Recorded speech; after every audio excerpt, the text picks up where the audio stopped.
Tunamshukuru Rais Samia kwa kuweza kusimamia ipasavyo tunu hizi za amani na umoja nchini. Amani ni nguzo yetu muhimu kama ilivyo kwa nchi nyingine yoyote duniani. Ili tuweze kuendelea kusonga mbele katika nyanja zote za maisha ya nchi na binadamu na raia wake, hatuna budi kuendelea kudumisha amani. Hali kadhalika, umoja ndio nguvu ya kutuwezesha kuyafanya yale tunayoyakusudia.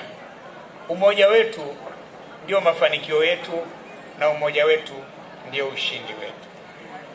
Ndugu viongozi na wananchi wenzangu, tunamshukuru Mwenyezi Mungu, tumeumaliza mwaka wa 2025 kwa utulivu na amani, na watu wamesherehekea sikukuu za mwisho wa mwaka kwa salama.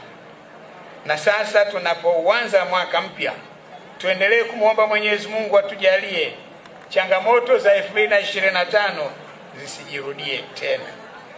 Amani na usalama viendelee kutamalaki nchini, ili mipango yote inayopangwa kwa mwaka huu na miaka ijayo iweze kutekelezwa kwa ufanisi mkubwa. Pia naomba kazi za mikono ya kila mmoja wetu katika shughuli zake azibariki Mwenyezi Mungu, ziweze kupata mafanikio. Wananchi wenzangu, nitakuwa mchoyo wa fadhila kama sitawashukuru na kuwapongeza viongozi wa Wizara ya Mambo ya Ndani ya nchi wakiongozwa na waziri mahiri Mheshimiwa George Simba Chawene. Kwanza Mheshimiwa Waziri, nakupongeza kwa kuaminiwa na kuteuliwa na Rais Samia kushikia nafasi ya juu ya uongozi wa wizara yetu hiyo.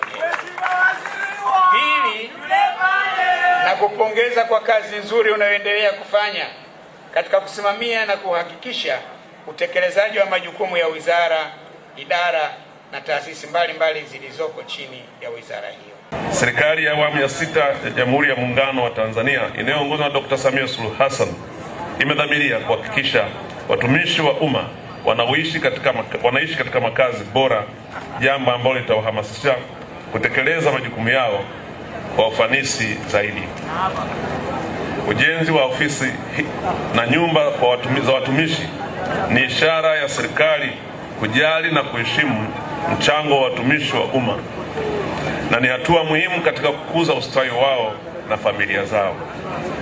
Hivyo ninaomba kuwasihi askari mtakaotumia nyumba hizi, muwe wazalendo kwa taifa lenu kwa kuongeza tija katika utendaji wa kazi na kuhakikisha mnazitunza nyumba hizi.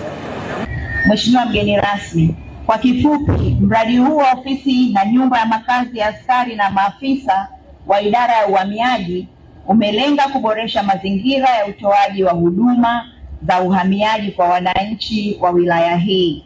Aidha, kukamilika kwa ujenzi huu umeimarisha mazingira bora kwa askari na maafisa wa idara ya uhamiaji wanaofanya kazi katika wilaya hii. Mradi huu unajumuisha jengo la ghorofa moja kwa ajili ya ofisi. Kwa upande wa makazi ya maafisa wa uhamiaji, jengo lake ni ghorofa 2 lenye uwezo wa kuchukua familia 9. Mradi umejengwa na mkandarasi Benchmark Engineering Company Limited kwa gharama ya shilingi bilioni 2.5.